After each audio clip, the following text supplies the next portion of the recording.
And we are back, and as I promised, with me is Peter Beagle. Peter, thank you very much for taking time out of your schedule to join us here. Mike, I'm delighted to be here. I've had a marvelous time at the convention. Great. There's always something I didn't expect to happen.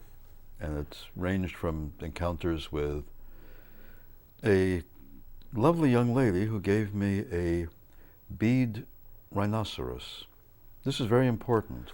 Never been that much of a big unicorn fan, and I'm always getting unicorns of one kind or another. In this case, no other person ever gave me a rhinoceros. I love rhinoceroses. In fact, the best of my short stories, I think, is one called Professor Gottesman and the Indian Rhinoceros. Nobody has ever filled that need until now. From there, I'm looking forward to meeting Gene Wolfe tonight, and I've made friends with Neil Gaiman, which has been delightful.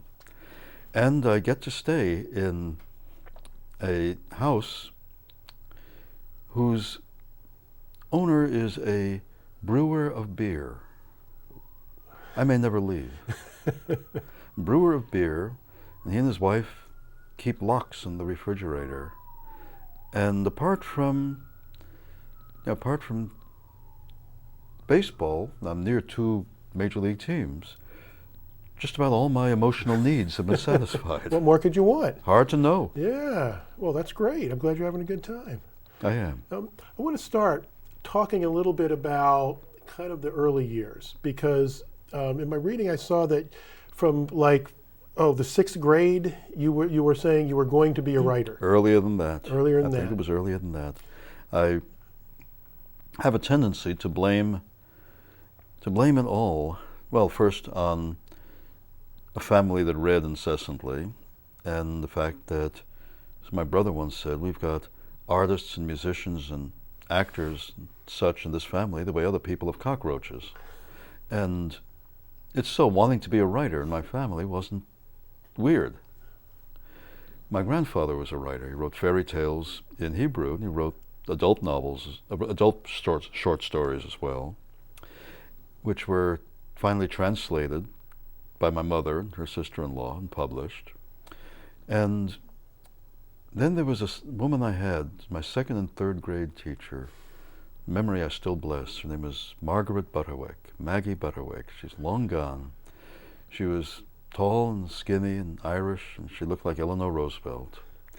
And she loved me. I don't know how else to put it. She kind of reassured my parents not to worry about my grades or my unsociability. And she never once reprimanded me for sitting in the back of her class writing stories about Tarzan and the Lone Ranger, my two major heroes. And when I was home, sick, which happened a lot, I was a sickly kid with a lot of respiratory problems. And I was home with one other attack, and she sent home for me a copy of The Wind in the Willows. That affected me a whole lot. I think if there's any reason I'm a fantasy writer, particularly today, it started with that. So, yeah, I started young. And then I was also fascinated to find out that you kind of got your start with 17 magazine. Well, there are a couple of things. One, I sent in a story to their contest when I was 15, kind of fantasy western. I didn't win, but I attracted the attention of the fiction editor, Bryna Ivins, who was married to the old poet Louis Untermeyer. And at one time, you couldn't pick up an anthology of poetry that didn't have Louis's name on it. He had the market cornered. They took a great interest in me and began inviting me, to their apartment in downtown New York. I can remember Louis reading Bryna and the poet Muriel Rukeyser and me the entire script of this strange new play called Waiting for Godot before it opened in New York. Wow. And I was 15, 16. I'm not sure I knew what to make of it, but I acted in it in college later on. And they'd invite me out to their house in Connecticut on weekends. And I met their neighbors. I met people like the historical novelist Jay Williams and William Styron and Norman Mailer. Everybody living in Connecticut. Oh and Arthur Miller and Marilyn Monroe came to dinner one night. You met Arthur Miller and Marilyn Monroe? I wouldn't say I met them. I sat and stared. Yes. I can't recall saying a word that evening, but I do remember it. I would imagine so. And curiously, I attribute to that the fact that every couple of years, I'm about due, I have my Marilyn Monroe dream. And it's never erotic or anything like that. It's just very friendly and sweet. We're always glad to see each other. Oh, how nice. And the last time I dreamed about her, she was on the back of my motor scooter, and we were going somewhere in the Santa Cruz Hills where I used to live. As I say, I'm about due. Yeah, and speaking of motor scooters, you did when you were young a cross-country motorcycle trip, which then became your I see by your outfit. I see by my outfit. I see by my outfit, yes. Which was from the Smothers Brothers parody of the streets of Laredo. Yes. That was. You can be a cowboy too. You could, if you had an outfit. You can be a cowboy too. Well, that was done with my closest childhood friend, a painter, still a painter, Phil Segunik, who lived across the street from me. We grew up playing guitar together, imitating certain guitarists whom we admired enormously and tried to steal from. And we had our own private language, the way friends do. And when I had been driving scooters for some time, I remember having to teach Phil to drive a scooter in a hell of a hurry in a parking lot somewhere between Michigan and New York, because I'd gone to Ann Arbor to collect a motor scooter I'd left there, and Phil came along for company, as we sometimes did, and we drove back to New York on the back of that scooter, him on the back. The cop stopped us, a cop stopped us late at night and announced that I couldn't be driving that scooter there because I didn't have a proper driver's license, which was true. I had an international scooter driver's license. It's a long story. Phil had a license to drive a car, but had never driven a scooter in his life. And I remember, you've got to learn enough in this parking lot so we can get out of town and get out of range of this guy. And I managed to use quick study and a lot of things. I taught him the basics of driving a motor scooter, clutch, throttle, and so on. And we got out of there and switched around when it was safe and made it back to New York. But he came along with me when I went out to California to see the woman I later married, who was, she and her children were my instant family.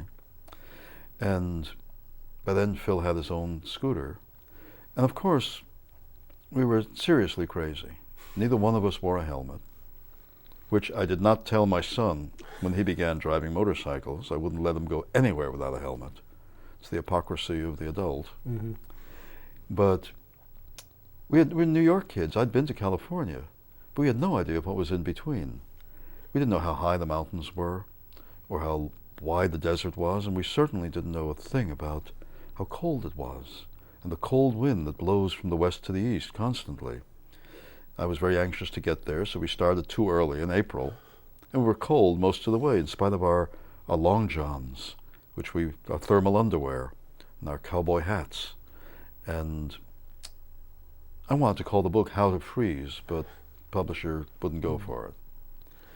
But it was fun to write. Yeah. Of all my books, that may have been the most fun. I bet it is. I want to talk a little bit about what might be your most beloved book, the book that from the people I've talked to seems to have affected so many people, which is The Last Unicorn. And it was been a book and was, like I said, was rated, I think, the number 5 most influential fantasy books. It was that Tolkien guy beat you out. Yeah. Well, he had 3 books. Yeah, so it's not really fair. But and then they made a movie. They made an animated film, movie. You wrote the screenplay for. And I want to talk a little bit about, we might talk about the book too, but I want to talk a little bit about what's going on with the company that's done the DVD, because they've been selling, hundreds of thousands of copies of this DVD of the animated feature, and yet you're not really getting any of that. There's no really about it. I'm not. Yeah. The Granada, who owns the DVD, and who controlled the film rights until they recently, sold them to Continent Films, small a company based in London, and are now, I believe, trying to get the rights back so that they can make a deal with Paramount, who's very interested in doing a live action film. But in any case, it was a very simple attitude. A, we don't owe you any money.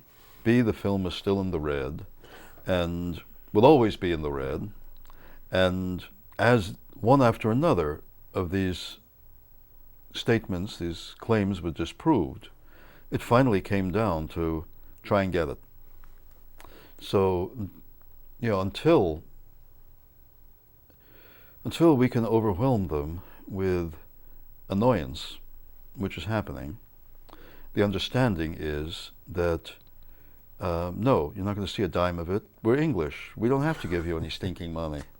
And they've sold, what, 600,000 copies of the DVD? Without any advertising, Yeah. It's not even a particularly well-made DVD.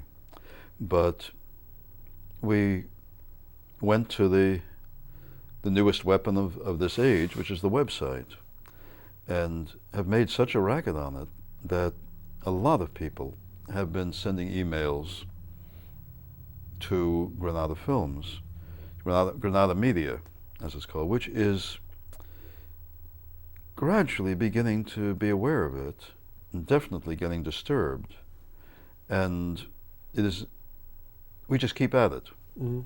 And we will have a link to that website that tells you all about what's going on and tells you what you can do to help at the end of the show. So make sure you keep an eye out for that, everybody out there, so that you can help with this. It's just unconscionable what they're doing to the man that created the book and wrote the screenplay.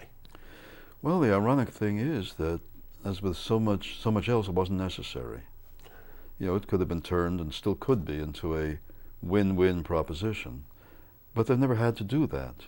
And as we were told, my business manager and I, by a person who shall remain anonymous because he works for Granada, their understanding with any such project has been simply, we don't pay until it actually gets to a lawsuit. If we realize that it's going to court, we'll make a deal.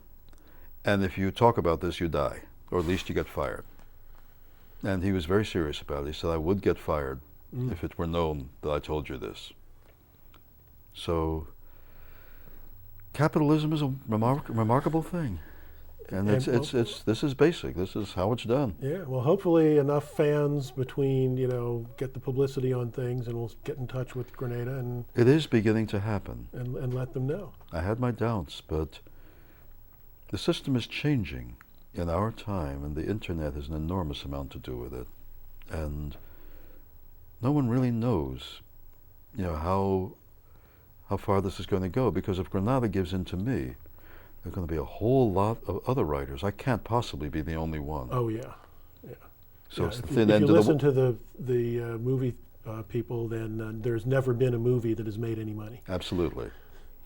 And this is the thin end of the wedge, the camel's nose in the tent, or whatever you want to call it.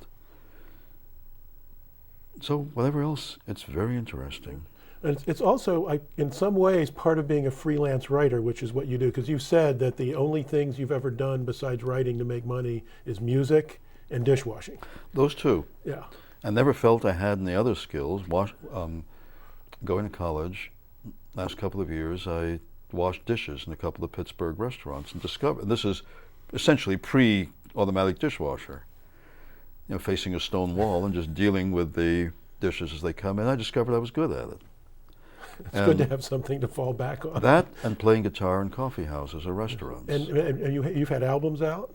One live album back in 1986, but we're planning a proper one. Oh, good. And actual studio album, because that's one edge I do have. I know a lot of musicians. When I was younger, I couldn't wait to grow up and hang out with writers. And it says something about writers in general, and I don't know too many who disagree with me, that at 67 I hang out with musicians. Let's talk a little bit about your books. I know I kind of have some favorites among yours. Tamsin, Folk of the Air. I get a big kick out. I like those books a lot. Of course, Last Unicorn, but that's everybody's favorite. My own favorite. Yeah, so I'm wondering, what is your favorite? My own favorite is still The Innkeeper's Song. Mhm. I still think of that in some ways as my first grown-up book. Not simply because there's actual sex in it, I don't mean that, but something happened that I still find hard to explain.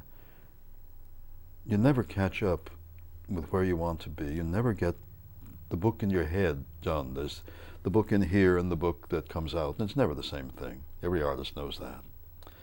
But with this is the first one, I think, that I actually look back into when I'm feeling blue and need to remind myself that I'm a writer. It's like Jim Bouton used to describe watching Ted Williams taking batting practice. Williams just psyching himself up, talking to himself constantly. I'm Ted flipping Williams. Jesus H. Christ himself couldn't get me out. Bam! This way, that part of the park, that way. And imagining pitchers coming at him. He really thinks he's going to get me out with that crummy little slider of his. Bam! And then finally, tossing the bat away and walking away from the batting cage, announcing, "I'm so good I can't stand it." Well, I sometimes look back at this book when I really need that little shiver. I'm so good I can't stand it. Well, I think you might be the only one that feels that way, that you need that reminder with. I don't know an artist who doesn't. Yeah. I really don't. Because you've said at times, and I've read that you kind of want to stay invisible and fly under the radar. That must be difficult with the books you've written. It's been my nature, certainly, but since I, acquired a business manager, Connor Cochran, some years ago, that been kind of out the window. I'm going to more conventions than I ever used to. We're thrilled. Be about, just this summer there'll probably be about a dozen. Well, let me get a question that I want to ask before we run out of time. What's coming up? What can we expect from Peter Beagle in the coming times? There's a book coming up in July called The Line Between. It's from the same people who published my collection, The Rhinoceros Who Quoted Nietzsche, Tachyon Press in San Francisco. That's a collection of really quite new stories, and there is in it a kind of sequel or bridge to a sequel to The Last Unicorn, after all these years, called Two Hearts, which, as we sit here, is up for a Hugo for the novelette. Right. I don't know if it'll win or not, but it's the first time I've ever been nominated for any of that. Well, congratulations. I'm pleased, certainly. And that's actually a good note, if we can, to stop on, because I think I'm getting a signal that we're out of time. But congratulations on everything that's going on, and I want people to check that website and make sure that you go try to help Peter with his fight against Grenada Media. And Peter, thank you for taking time and joining us here. Michael, thank you very much for having me. I want to say having me on, but that's the British for pulling my leg. Yes. But it's been a delight. Thank you. Thank you. It's been a delight for me, too. Well, from all of us here at Fast Forward, this is Mike Zipser saying, take care.